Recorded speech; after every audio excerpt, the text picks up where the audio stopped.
En voz alta relatos presenta Mejor la oscuridad, de Andrea Camilleri. Un caso del comisario Montalbano. Relato perteneciente al libro de relatos breves titulado El miedo de Montalbano. Capítulo primero. A las 7 de la mañana, después de un duermevela cansino, percibió con claridad el rumor del agua que entraba en los 2 depósitos que había en el tejado de su casa de Marinella.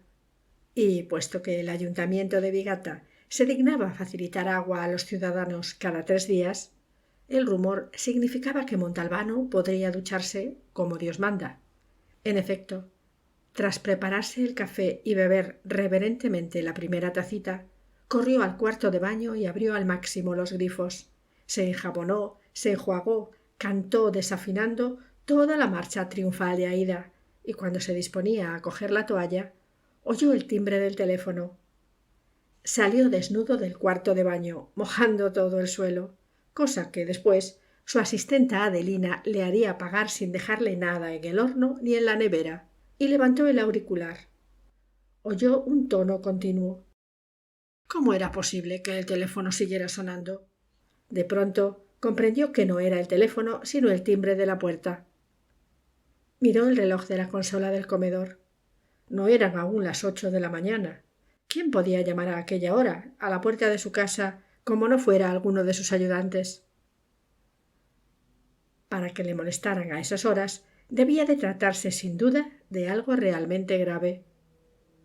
Fue a abrir tal como estaba, y el cura que se encontró delante de la puerta, al verlo desnudo, pegó un salto hacia atrás, perplejo. Perdone, dijo. Perdone, dijo a su vez el comisario, tan perplejo como el otro, mientras trataba de taparse las vergüenzas con la mano izquierda sin conseguirlo del todo.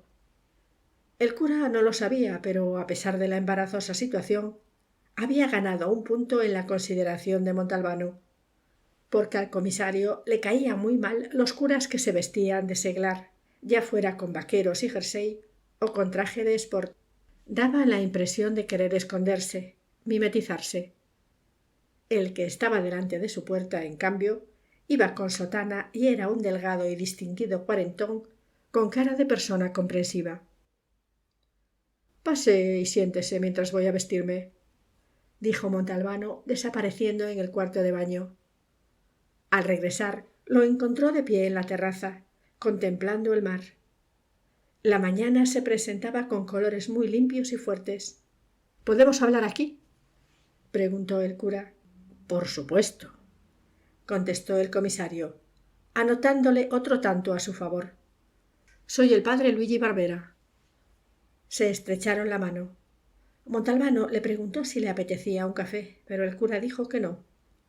Al comisario se le pasaron las ganas de tomarse otra taza al ver que el cura se debatía en la duda. Se le veía inquieto, como con prisa por decirle lo que había ido a decirle y al mismo tiempo con temor. «Dígame», lo apremió. «He ido a buscarlo a la comisaría, pero usted aún no había llegado.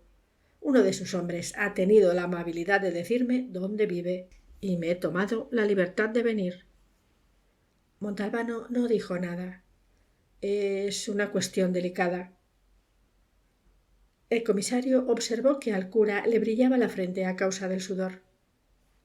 «Hace una semana vino a confesarse conmigo una persona que está a punto de morir. Me reveló un secreto, una culpa gravísima por la cual pagó un inocente. Yo la convencí de que hablara, de que se quitara ese peso no solo delante de Dios, sino también delante de los hombres. No quería. Se resistía con todas sus fuerzas, se rebelaba. Al final, anoche la convencí con la ayuda de Dios. Puesto que conozco su fama, he pensado que usted sería la persona más indicada para... ¿Para qué?, preguntó el comisario con muy poca educación. ¿Es que aquel cura estaba de guasa a esas horas de la mañana? En primer lugar, a él no le gustaban los folletines destinados al gran público, y aquello tenía toda la pinta de ser un folletín, ya por la simple alusión a un secreto, a una gravísima culpa, a un inocente que estaba en la cárcel. Después, estaba seguro, llegaría el resto del repertorio, la huerfanita maltratada, el joven apuesto pero malvado, el tutor ladrón. Y, en segundo lugar, a él las personas que estaban a punto de morir le daban un miedo atroz. Agitaban en su interior algo tan oscuro y profundo que después lo pasaba mal durante días. No, no tenía que entrar en absoluto en aquella historia. Mire, padre, dijo, levantándose para hacer comprender al cura que tenía que irse. Agradezco la confianza que ha depositado en mí, pero yo tengo demasiadas cosas que hacer para... Vuelva a pasar por la comisaría, pregunte por el doctor Augello y, de mi parte, dígale que se encargue él del asunto. El cura lo miró con ojos de ternero a punto de ser llevado al matadero y dijo en voz tan baja que casi no se oyó: «No me deje llevar esta cruz a mí solo, hijo mío». ¿Qué fue lo que conmovió tanto al comisario? ¿La elección de las palabras? ¿El tono en que fueron pronunciadas? Muy bien, repuso, voy con usted. ¿Pero está seguro de que no haremos el viaje en vano? Puedo garantizarle que esa persona le dirá... No me refería a eso. Lo que quería decir es si está seguro de que el moribundo vive todavía. La moribunda, dottore. Sí, he llamado antes de venir aquí. Creo que llegaremos a tiempo. Decidieron que el comisario seguiría en su coche al cura y por ese motivo Montalbano no pudo preguntarle nada más al padre Barbera. Esa falta de información aumentó su nerviosismo, pues ni siquiera conocía el nombre de la mujer a la que iba a visitar. Y lo más extraño de todo era que estaba a punto de conocer a una persona a la que unas horas después ya no podría volver a ver. El padre Barbera se dirigió a las afueras de Vigata. Al llegar a la carretera de Montelusa, giró a la izquierda, en dirección a Racadali. Al cabo de unos 3 kilómetros, volvió a girar a la izquierda, cruzó una gran verja de hierro, enfiló una alameda muy bien cuidada y se detuvo delante de una villa muy grande. ¿Dónde estamos?, preguntó el comisario en cuanto bajó. Es una residencia de ancianos. Se llama la Casa del Sagrado Corazón. La dirigen las monjas. Debe de ser bastante cara, comentó Montalbano observando a un jardinero en plena tarea y a una enfermera que llevaba de paseo a un anciano en silla de ruedas. Sí, dijo secamente el cura. Oiga, antes de entrar, dígame una cosa. En primer lugar, ¿cómo se llama la señora? María Carmela Españolo. ¿De qué se está muriendo? De vejez. Se apaga lentamente como una vela. Tiene más de 90 años. ¿Marido? ¿Hijos? Mire, dottore, yo en realidad sé muy poco de ella. Se quedó viuda bastante joven y no tuvo hijos. Su único familiar es un sobrino que vive en Milán y que paga la residencia. Sé que ella vivía en Fela y que un tiempo después de la muerte de su marido se fue al extranjero. Hace 5 años regresó a Sicilia y decidió instalarse aquí. ¿Y por qué precisamente aquí? Eso puedo decírselo. Vino a esta residencia porque aquí estaba una amiga suya de la infancia, pero murió el año pasado. ¿El sobrino ya ha sido avisado? Creo que sí. Déjeme fumar un cigarrillo. El cura levantó los brazos. Montalbano buscaba toda suerte de pretextos para retrasar el momento en que tendría que encontrarse cara a cara con aquella pobre mujer. Por su parte, el padre Barbera no comprendía cómo era posible que el comisario mostrara tan poco interés por aquel asunto. ¿Y usted no sabe nada más? El sacerdote lo miró con la cara muy seria. Claro que sé más, pero me lo dijeron en confesión. ¿Entiende? Ya estaba, la continuación del folletín. Ahora entraba en escena el cura, que no podía desvelar el secreto que le había sido revelado en la oscuridad del confesionario. Bah, lo mejor que podía hacer era terminar con aquello cuanto antes, escuchar el delirio de una vieja que ya no estaba en sus cabales y retirarse del juego. Vamos. Parecía un hotel de 10 estrellas, en caso de que los hubiera. Por doquier aleteaban monjas con crujientes hábitos. Un ascensor tan grande como una habitación los condujo a la tercera y última planta. Aproximadamente unas 10 puertas se abrían al reluciente pasillo. A través de una de ellas se escuchaba un desesperado y continuo lamento. A través de otra, la música de una radio o un televisor. De otra surgía una débil voz de anciana que cantaba: «Hay una iglesita, amor, escondida entre las flores». El cura se detuvo delante de la última puerta del pasillo, que estaba entornada. Asomó la cabeza al interior, miró y se volvió hacia el comisario. «Venga conmigo». Para poder dar un paso hacia adelante, Montalbano tuvo que imaginarse que tenía a alguien detrás que lo empujaba y lo obligaba a moverse. En el cuarto había una cama, una mesita con 2 sillas, un mueble con un televisor encima y 2 cómodos sillones. Una puerta daba acceso al cuarto de baño. Todo limpísimo, todo en perfecto orden. Junto a la cama, sentada en una silla, una monja rezaba el rosario sin apenas mover los labios. A la moribunda solo se le veía la cabeza de pajarito y el pelo peinado. El padre Barbera preguntó en voz baja: «¿Cómo está?» «Más allí que aquí», contestó la monja, como en una infantil poesía, y luego se levantó y abandonó la estancia.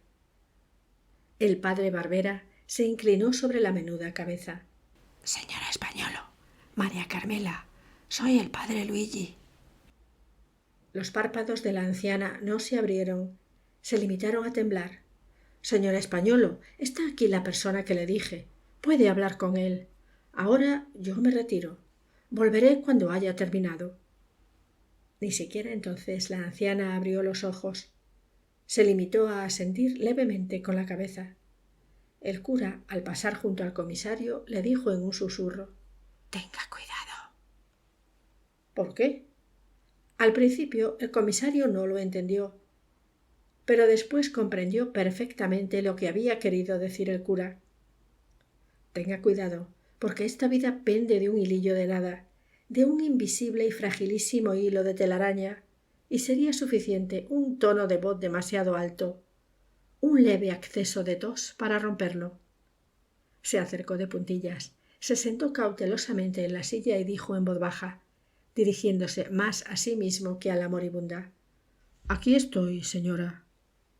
Le llegó desde el lecho una voz finísima pero muy clara, sin jadeos y sin dolor. «¿Usted es la persona indicada?» «La verdad es que no lo sé», sintió deseos de contestar Montalbano, pero consiguió mantener la boca cerrada. ¿Cómo puede decir alguien con absoluta certeza a una persona: «Sí, yo soy la persona indicada para ti»? Sin embargo, a lo mejor la moribunda solo quería preguntar si era un representante de la ley, alguien que sabría hacer buen uso de lo que pudiera averiguar. La anciana debió de interpretar el silencio del comisario como una respuesta afirmativa, y al final se decidió, y con cierto esfuerzo movió la cabecita justo lo suficiente, sin abrir en ningún momento los ojos. Montalbano inclinó el tronco hacia la almohada. No era. Veneno. Cristina lo querí. Y yo se lo di, pero no era veneno». En medio del silencio absoluto de aquella estancia a la que no llegaban los ruidos ni las voces del exterior, Montalbano percibió una especie de silbido lejano y cercano a un tiempo. Comprendió que la señora Españolo había lanzado un profundo suspiro, liberada tal vez de aquel peso que llevaba encima desde hacía tantos años. El comisario esperó a que siguiera hablando, a que dijera algo más, pues lo que había dicho era demasiado poco, y él no sabía qué camino seguir para empezar a comprender algo. «Señora», dijo muy bajito. Nada. Seguro que se había quedado dormida, agotada por el esfuerzo. Entonces se levantó muy despacio y abrió la puerta. El padre Barbera no estaba, pero la monja permanecía de pie a cierta distancia sin dejar de mover los labios. Vio al comisario y se le acercó. «La señora se ha quedado dormida», dijo éste, apartándose un poco. La monja entró en la habitación. Sacó el brazo izquierdo de la anciana de debajo de las mantas y le tomó el pulso. Después le sacó el otro y entrelazó el rosario que llevaba a la cintura en los dedos de la mano de la anciana. Solo entonces comprendió el comisario que aquellos gestos significaban que doña María Carmela Españolo había muerto, que con aquella especie de silbido no se había librado del peso del secreto, sino del de la vida. Y él no había experimentado ningún miedo. No se había dado cuenta, tal vez porque no había aparecido ni la solemne sacralidad de la muerte, ni su cotidiana, horrenda y televisiva desacralización. Se había producido la muerte, simple y naturalmente. El padre Barbera se reunió con el comisario cuando éste ya se había fumado 2 cigarrillos seguidos. —¿Ha visto? Hemos llegado justo a tiempo. —Ya. A tiempo para morder un cebo, sentir el anzuelo en la garganta y tener la certeza de que la liberación resultaría larga y dificultosa. Lo habían pillado a traición. Miró al cura casi con rencor. El otro no pareció notarlo. —¿Ha podido decirle algo? —Sí, que lo que le dio a una tal Cristina no era el veneno que ésta quería. —Coincide —dijo el cura. —¿Con qué? Quisiera ayudarle, créame, pero no puedo. Pero yo a usted sí le he ayudado. Usted no es sacerdote, obligado a guardar un secreto. De acuerdo, replicó Montalbano subiendo a su automóvil. Buenos días. Espere, dijo el padre Barbera. Sacó de una abertura lateral de la sotana una hoja de papel doblada en 4 y se la entregó al comisario. He conseguido que en secretaría me facilitaran todo lo que tenían de la señora. Le he apuntado también mi dirección y mi número de teléfono. ¿Sabe si han avisado al sobrino? Sí, le han comunicado el fallecimiento. Lo han llamado a Milán. Llegará a Vigata mañana por la mañana. Si quiere, puedo decirle en qué hotel se hospeda. El cura quería hacerse perdonar, pero el daño ya estaba hecho. Capítulo 2. Dottori, pido perdón, pero ¿Usía no se encuentra bien? ¿Está mareado? No, ¿por qué? Pues no sé, parece que Usía está y no está. Catarella tenía toda la razón. Estaba en el despacho porque hablaba, daba órdenes, razonaba, pero con la cabeza estaba en aquella pulcra y arreglada habitación del 3er piso de la residencia geriátrica, junto al lecho de una nonagenaria moribunda, la cual le había dicho que... Oye, Faccio, entra y cierra la puerta. Tengo que contarte una cosa que me ha ocurrido esta mañana. Cuando el comisario hubo terminado su relato, Faccio lo miró con expresión dubitativa. ¿Y, según el cura, qué debería hacer usted? Pues empezar a investigar, ver si... Pero si ni siquiera sabe cuándo, cómo y dónde ocurrió ese asunto del veneno. Igual es una historia de hace 60 o 70 años. Y, además, ¿fue un hecho público y notorio o bien un hecho que permaneció encerrado dentro de los muros de la casa de unas personas honradas y del que jamás se supo nada? Hágame caso, dottore. Olvídese de este asunto. Quería decirle a propósito del atraco de ayer que... A ver si lo entiendo, Salvo. Tú me has contado esa historia para que te dé un consejo, para saber si debes encargarte o no del caso. Exactamente, Mimi. Pero... ¿por qué quieres darme por culo? No te entiendo. Tú no quieres que te dé ningún consejo. Tú ya lo has decidido. ¿Ah, sí? Sí. ¿Cómo no vas a meterte tú en una historia como esta, que no tiene ni pies ni cabeza, y que por si fuera poco es antigua? Seguro que tendrás que vértelas con gente de hace 100 años o poco menos. ¿Qué quieres decir? Tú disfrutas con esos viajes a través del túnel del tiempo. Te encanta hablar con viejecitos que a lo mejor se acuerdan del precio que tenía la mantequilla en 1912 y, en cambio, han olvidado cómo se llaman. El cura ha sido muy astuto. Ha cortado y cosido un traje perfecto para ti. ¿Sabes, Livia? Esta mañana estaba duchándome cuando han llamado a la puerta. He ido a abrir desnudo, tal como estaba y... ¿Perdona? Creo que no te he entendido bien. ¿Has ido a abrir completamente desnudo? Creía que era Catarella. ¿Y eso qué importa? ¿Acaso Catarella no es un ser humano? Pues claro que lo es. Pues entonces, ¿por qué quieres castigar a un ser humano con la contemplación de tu cuerpo desnudo? ¿Has dicho castigar? Lo he dicho y lo repito. ¿O es que te crees el Apolo Belvedere? Explícate mejor. ¿Quieres decir que la contemplación de mi cuerpo desnudo supone un castigo para ti? A veces sí y a veces no. Aquello era el principio de la ritual pelea telefónica. Podía seguir adelante como si nada o acabar de mala manera. Optó por la primera posibilidad. Hizo un comentario gracioso que le salió mal porque estaba ofendido y terminó de contarle la historia a Livia. ¿Tienes intención de encargarte del asunto? Pues no lo sé. He estado dándole vueltas todo el día y me inclino más bien hacia el no. Livia soltó una molesta risita. ¿Por qué te ríes? Por nada. Ah, ¿no? Tú vas a explicarme ahora mismo por qué se te ha escapado esa risita de Shonchika. No me hables en dialecto. Bueno, perdona. ¿Qué significa Shonchika? Cachondeo, tomadura de pelo. No tenía la menor intención de tomarte el pelo. Era una risita, ¿cómo diría?, de pura y simple constatación. ¿Y qué estabas constatando? Que estás envejeciendo, Salvo. En otro tiempo te hubieras arrojado de cabeza a un caso como ese. Eso es todo. ¿Ah, sí? ¿Soy viejo y flácido? Yo no he dicho flácido. Pues entonces, ¿por qué afirmas que la contemplación de mi cuerpo es una especie de tortura? Y esa vez la pelea estalló. Tumbado en la cama, leyó la hoja que el cura le había entregado por la mañana. María Carmela Españolo, hija de los difuntos Giovanni y Matilde Giacono, nace en Fela el 6 de septiembre de 1910. Tiene un hermano, Giacomo, 4 años menor. El padre es abogado y goza de una posición desahogada. Se educa en un colegio de monjas. En 1930 se casa con el dottore Alfredo Siracusa, un rico farmacéutico de Fela, propietario de casas y terrenos.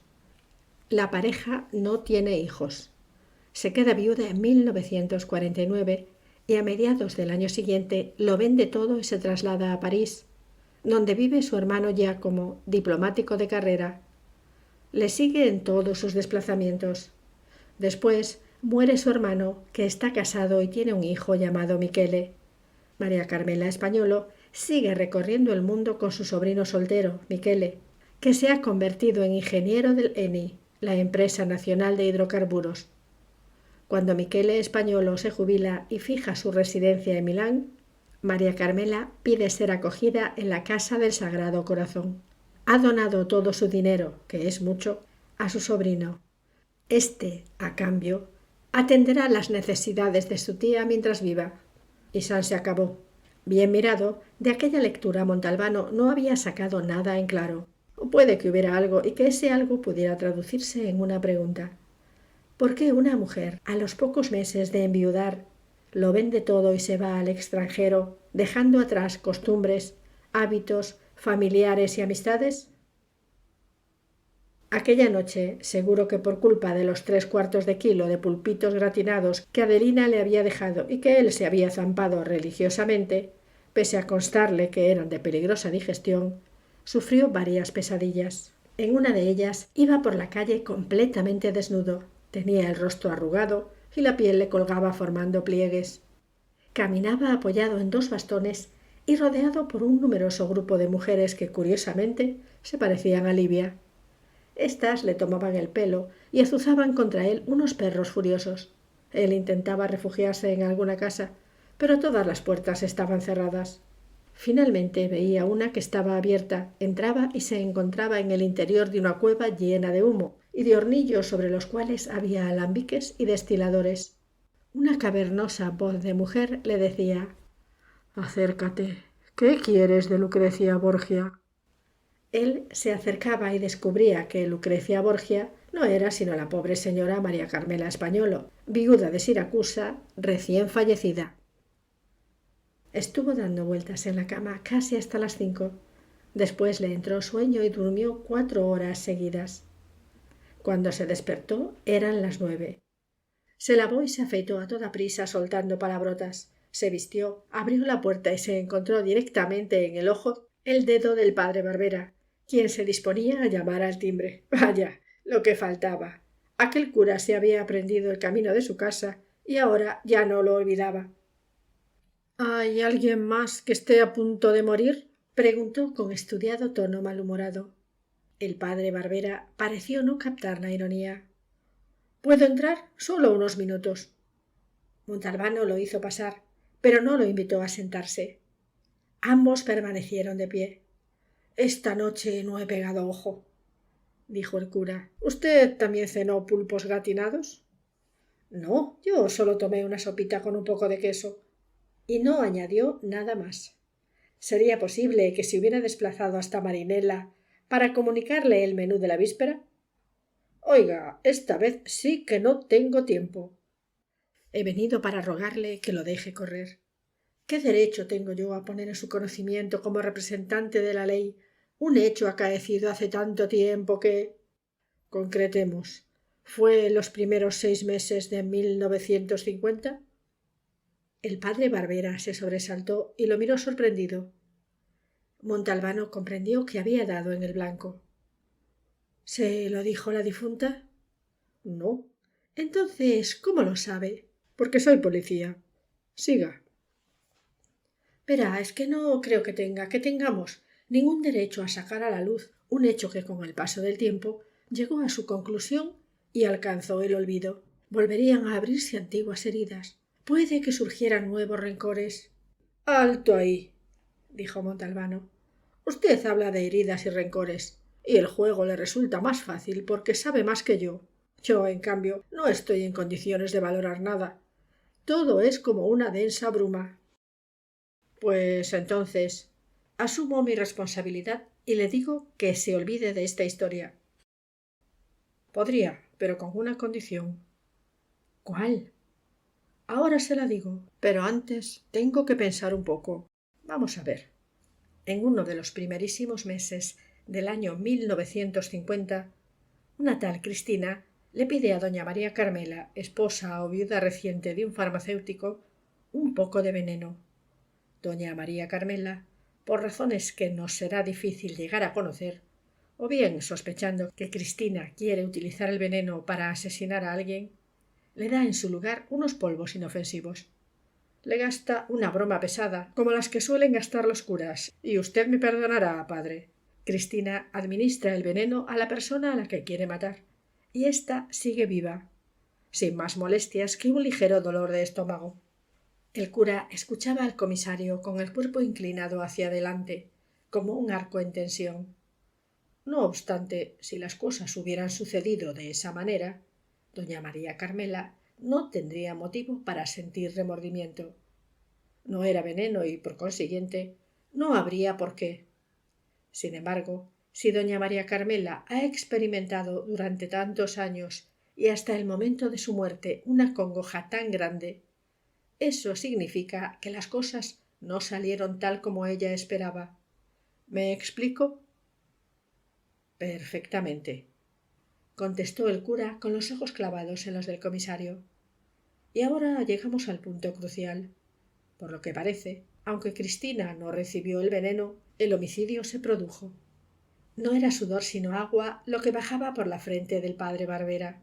Y añado más, la persona, no sé si hombre o mujer, fue asesinada no con un arma de fuego o un cuchillo, sino con veneno. ¿Cómo puede saber tal cosa? Me lo dijo la pobre difunta. Esa fue la angustia que arrastró toda su vida, porque, tras haberse producido el homicidio, debió de asaltarla la duda de si se habría equivocado y habría dado inadvertidamente a Cristina un veneno de verdad, en lugar del falso que ella había preparado. El cura ni hablaba ni se movía. Voy a decirle cómo pienso actuar.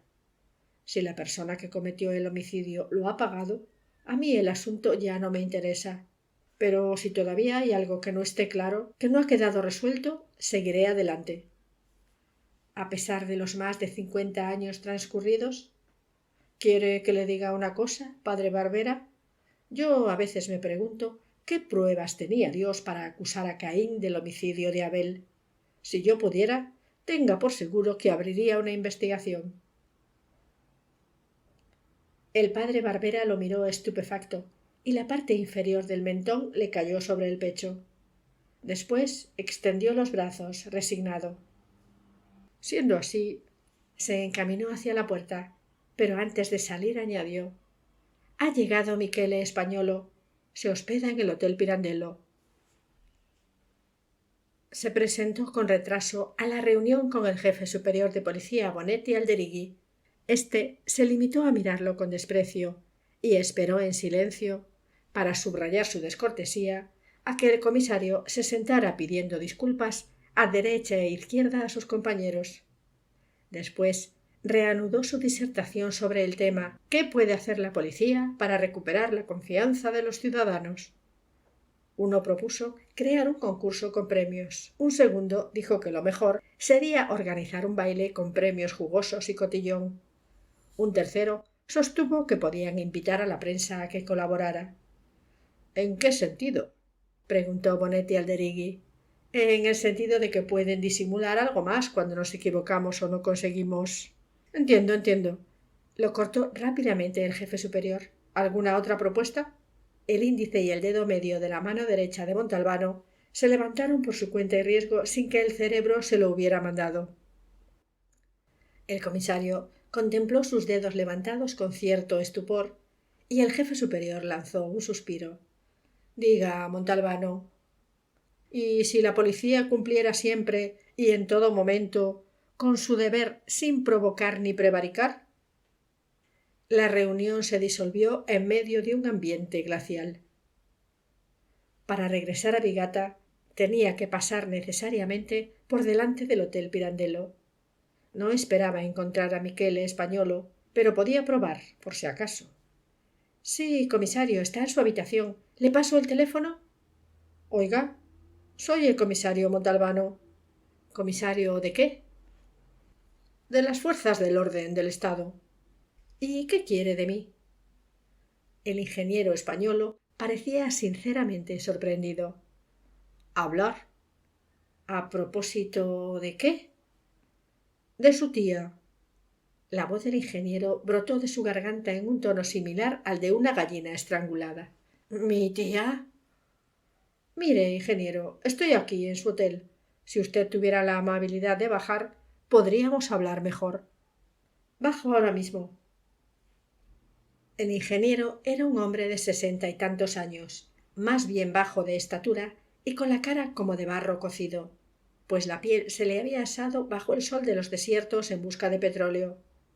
Era un manojo de nervios que se movía a sacudidas. Se sentó, se levantó, volvió a sentarse cuando Montalbano se hubo sentado, cruzó las piernas, las descruzó, se arregló el nudo de la corbata y se cepilló la chaqueta con la mano. «No comprendo por qué la policía». «No se altere, ingeniero». «No estoy alterado». «Pues a saber qué hacía cuando lo estaba». Su tía, antes de morir, quiso revelarme una historia que no comprendí demasiado bien. Una historia de un veneno que no era veneno. «¡Veneno! ¡Mi tía!». Se levantó, se sentó, cruzó las piernas, las descruzó, se arregló la corbata, se cepilló la chaqueta con la mano. Esa vez, además, se quitó las gafas, sopló sobre los cristales y se las puso de nuevo. «Como siga así, en 10 minutos me vuelvo loco», pensó el comisario. «Mejor abreviar». «¿Qué puede decirme de su tía?». «Que era una santa mujer que me hizo de madre». «¿Por qué vino a Vigata hace 5 años?». Se levantó, se sentó, cruzó las piernas, las descruzó, se arregló el nudo de la corbata, se cepilló la chaqueta con la mano, se quitó las gafas, sopló sobre los cristales, se las puso. Además, resolló por la nariz. «Porque después de jubilarme me casé y la tía no se llevaba bien con mi mujer». ¿Sabe algo que le ocurrió a su tía en los primeros meses del año de 1950? No sé nada. Pero, hombre, por Dios, ¿a qué viene todo esto? Se levantó, se sentó, cruzó las piernas, las descruzó, pero el comisario ya había abandonado el hotel. Capítulo tercero. Mientras circulaba en dirección a Vigata, se acordó de un artículo que había leído sobre Hamlet, firmado por un especialista en Shakespeare. En él se afirmaba que el fantasma del padre, el difunto rey asesinado por su hermano con la complicidad de Gertrudis, su viuda, convertida en amante del asesino cuñado, al ordenar a su hijo Hamlet que lo vengue matando a su tío, pero respetando la vida de su madre, lo sitúa en una posición de melodrama y no de tragedia, como es universalmente sabido, mientras que un parricidio o un matricidio son actos trágicos, un tiocidio es como mucho un asunto de melodrama ligero o de comedia burguesa que fácilmente puede derivar en farsa. Sin embargo, el joven príncipe de Dinamarca, mientras cumple la misión que se le ha encomendado, arma tanto alboroto y urde tantas intrigas que consigue autopromocionarse hasta alcanzar el nivel de personaje de tragedia. Y menuda tragedia.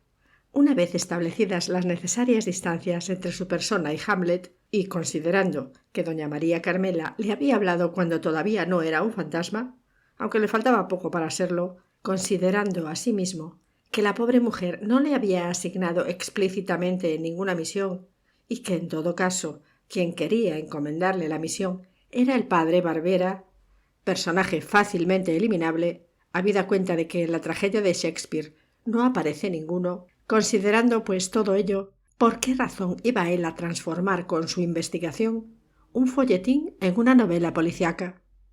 Porque a eso podía aspirar aquel asunto, a convertirse en una buena novela negra, pero jamás de los jamases en una de aquellas densas y profundas novelas que todo el mundo compra y nadie lee, por más que los críticos juren y perjuren que nunca ha caído en sus manos un libro semejante.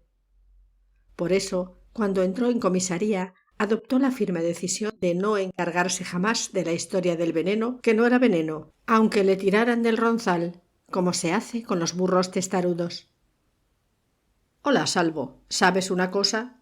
No, Mimi, no la sabré hasta que tú me la digas. En cambio, si me la dices, cuando me preguntes si la sé, tendrás la satisfacción de que te conteste sí, la sé. Jesús, qué antipático estás hoy. Simplemente quería decirte, a propósito de aquella anciana difunta, ¿cómo se llamaba? Ah, sí, María Carmela Españolo, de cuyo caso te estás encargando. No. Mimi Aullelo lo miró, perplejo. ¿Qué significa no? Significa justo lo contrario de sí. Explícate mejor. ¿No quieres saber lo que quería decirte? ¿O es que ya no te encargas del asunto? Lo segundo. ¿Por qué? Porque yo no soy Hamlet. Aullelo se sorprendió. ¿El de ser o no ser? ¿Y qué tiene eso que ver? Pues tiene. ¿Qué tal van las investigaciones sobre el atraco? Bien. Estoy seguro de que los atraparé. Cuéntame. Mimi le contó con todo detalle cómo había identificado a 2 de los 3 atracadores. Si esperaba alguna palabra de aprobación por parte del comisario, se llevó una decepción. Montalbano ni siquiera lo miraba. Mantenía la cabeza inclinada sobre el pecho, enfrascado en sus propios pensamientos. Al cabo de 5 minutos de silencio, Aullelo se levantó. Bueno, me voy. Espera. Las palabras brotaron con esfuerzo de la boca del comisario. ¿Qué querías decirme sobre la muerta? Que he averiguado una cosa, pero no te la diré. ¿Por qué? Porque acabas de decirme que ya no te encargas del caso. Y además, porque no te has dignado dedicarme ni una sola palabra de felicitación por cómo he llevado la investigación del atraco. ¿Y aquello era una comisaría? Aquello era un parvulario que funcionaba a base de piques y desplantes. ¿Quieres que te diga que lo has hecho muy bien? Sí. Mimi, no lo has hecho del todo mal. Salvo, eres un grandísimo mariconazo. Pero como soy un hombre generoso, te diré lo que he averiguado. Esta mañana, en la barbería, el abogado Colaiani estaba leyendo las esquelas del periódico, como los viejos. Montalbano se enfureció de inmediato. ¿Qué significa eso de como los viejos? ¿Acaso yo soy un viejo? Yo lo primero que leo en el periódico son precisamente las esquelas y después las crónicas de sucesos. Bueno, hombre, bueno. De repente, el abogado ha dicho en voz alta: «Vaya, María Carmela Españolo, no imaginaba que aún estuviera viva». Eso es todo. ¿Y qué? Salvo, eso quiere decir que hay gente que todavía se acuerda de ella y que, por lo tanto, la historia del veneno debió de armar un buen revuelo en su momento. Por consiguiente, se te abre un camino. Vas al abogado Colagiani y le preguntas: «¿Tú has leído la esquela?» Sí, era muy sencilla. Decía que el afligido sobrino comunicaba el fallecimiento de su adorada, etcétera, etcétera, etcétera. ¿Qué piensas hacer? ¿Irás? Pero ¿es que no conoces al abogado Colagiani? A ese la vejez lo ha vuelto loco de atar. Como te equivoques media palabra, te rompe una silla en la cabeza. Para hablar con él tienes que ir protegido con un equipo antidisturbios. Además, ya he tomado la decisión. No quiero ocuparme de este asunto. Dottore Montalbano, soy Clementina Basile Cozzo. Parece que nos hemos peleado. Nunca nos vemos. ¿Cómo está? Montalbano notó que se ruborizaba. Hacía tiempo que no se dejaba caer por la casa de la anciana en silla de ruedas a la que tanto apreciaba. Estoy bien, señora. Cuánto me alegra oír su voz. Mi llamada es interesada, señor comisario. Me ha llamado una prima mía de Fela, diciéndome que mañana vendrá a Vigata. Puesto que hace tiempo que me persigue para que se lo presente, ¿tendría usted la bondad de venir mañana a comer a mi casa, si puede? Así me la quito de encima. Aceptó, pero por una inexplicable razón se sintió ligeramente inquieto. Se le había despertado el instinto de cazador y éste le advertía de un inminente peligro, de un hoyo cubierto de hojas en cuyo interior podía caer si no se andaba con cuidado. Bobadas, pensó. ¿Qué peligro podía encerrar una invitación a comer en casa de la señora Clementina? Por curiosidad, por pura curiosidad, se recordó a sí mismo el comisario mientras detenía el coche en la explanada de la parte trasera de la casa del Sagrado Corazón a las 8:30 de la mañana siguiente. Había acertado. Delante de la verja había estacionado un coche fúnebre adornado con relucientes ángeles dorados. A pocos metros vio un taxi, cuyo conductor paseaba arriba y abajo, y 3 ciclomotores. Las clínicas, los hospitales y las residencias siempre tienen una puerta posterior que se utiliza para los entierros, generalmente matinales, rápidos y discretos. Dicen que se hace así para no impresionar con el espectáculo de los ataúdes y los llorosos familiares a los enfermos y a los hospitalizados, que esperan poder salir por su propio pie a través de la entrada principal. Soplaba un fuerte viento que alborotaba las nubes amarillentas. Al poco rato aparecieron 4 sujetos portando un ataúd y a su lado el sobrino de la pobre señora María Carmela. Y nada más. Montalbano puso en marcha el motor y se fue, entristecido y enojado consigo mismo por la ocurrencia que había tenido.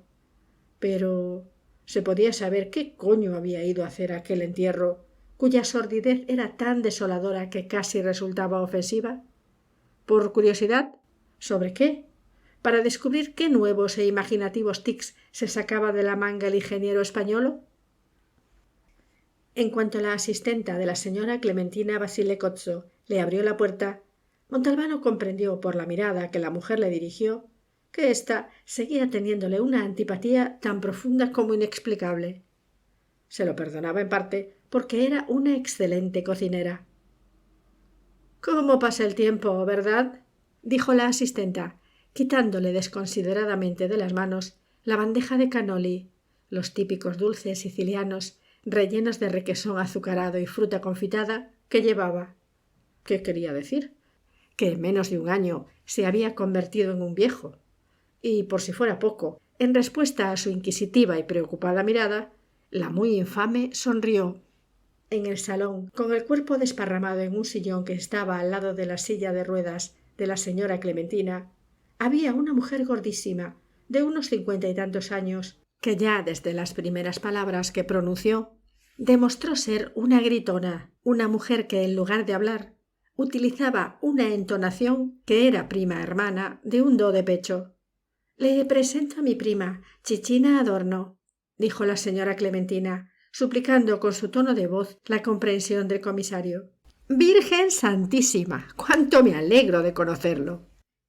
Fue, más que nada, una vía intermedia entre el silbido de una sirena a tiniebla y el aullido de un lobo con la tripa vacía desde hace un mes. Durante el cuarto de hora que tardaron en sentarse a la mesa, Montalbano, con los oídos doloridos, averiguó que la señora Chichina Adorno, viuda de Adorno, me casé con mi primo.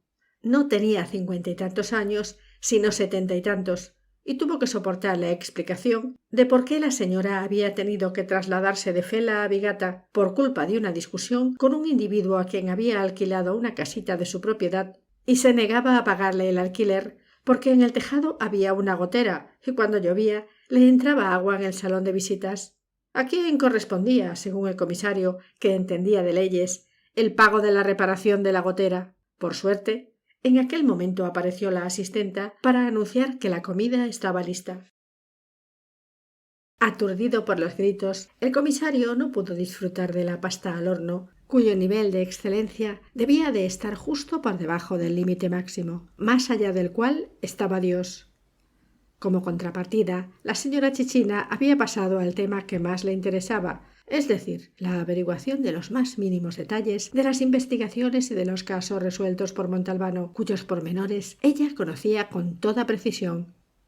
Recordaba cosas que el propio comisario había olvidado. Cuando se sirvió el pescado, Clementina Basilecozzo hizo un último intento de salvar al comisario de aquel ciclón de preguntas.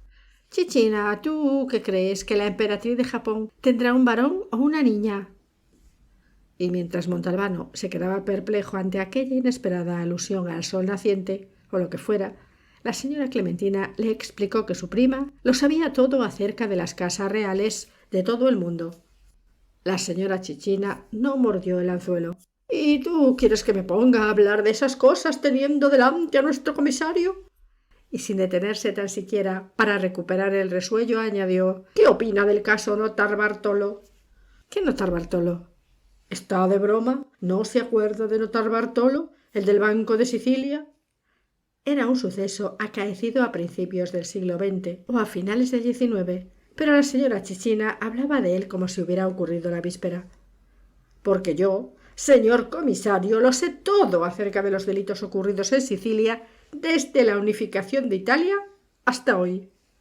Una vez finalizada la digresión acerca del caso Notar Bartolo, se puso a hablar del caso Mangiaricina, 1912-1914, que era tan tortuoso y complicado que a la hora del café aún no se había descubierto al asesino.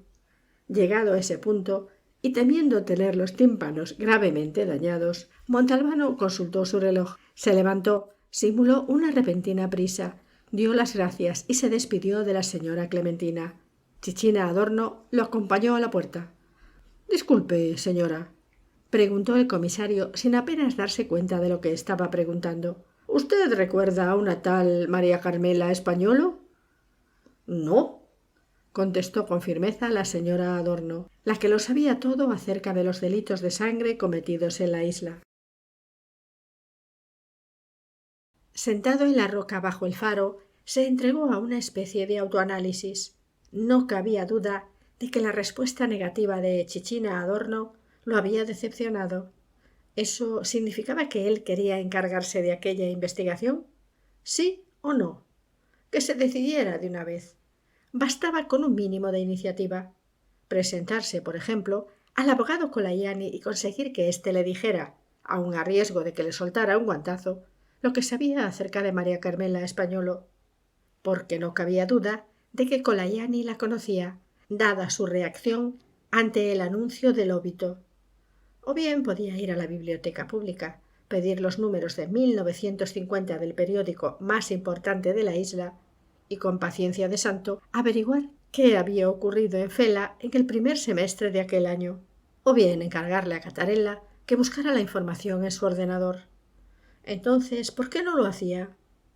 Con un poco de buena voluntad, averiguaría todo lo que había que averiguar y santas pascuas.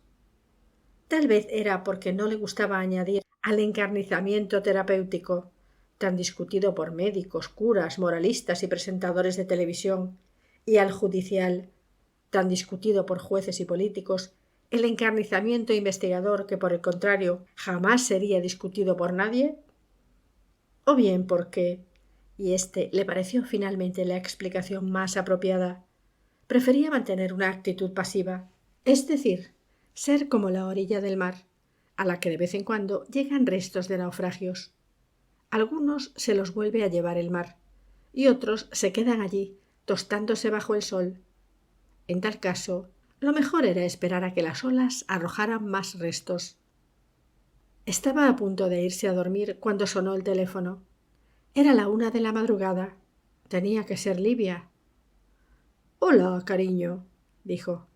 En el otro extremo de la línea solo escuchó silencio hasta que estalló una especie de trueno apocalíptico que lo dejó medio sordo. Apartándose el auricular del oído, comprendió que se trataba de una carcajada. Y aquella carcajada solo podía pertenecer a Chichina Adorno. Aquella mujer era no solo gritona, sino también insomne. «Lo siento, dottore, pero yo no soy su cariño, pero es que usted me ha engañado, dottore». «¿Yo? ¿En qué, señora?» «En lo de María Carmela Españolo. No me dijo su apellido de casada, Siracusa, que era el de un farmacéutico, y yo he perdido el sueño pensando en ello». «¿La conocía?» «Pues claro que la conocía, incluso personalmente. Pero hace años y años que no sé nada de ella. Murió aquí, en Vigata, el otro día». «¿De veras? Oiga, señora, ¿podríamos vernos mañana por la mañana?» «Salgo a las 8 hacia Fela». «Podría. Si no tiene mucho sueño, venga aquí ahora». «Pero la señora Clementina». «Mi prima está de acuerdo, lo esperamos». Antes de salir, se introdujo en las orejas 2 bolitas de algodón. Cuando la señora Chichina llevaba 1 hora hablando, los vecinos del piso de abajo empezaron a golpear el techo. A ellos se añadieron los del piso de arriba, los cuales empezaron a golpear el suelo. Después otros empezaron a golpear las paredes. Entonces la señora Clementina abrió el trastero y encerró dentro a su prima y al comisario. Montalbano abandonó la casa 3 horas, 6 tazas de café y 20 cigarrillos después. A pesar de la protección del algodón, le dolían los oídos. Esta vez las olas habían arrojado a la orilla no unos restos dispersos, sino un galeón entero.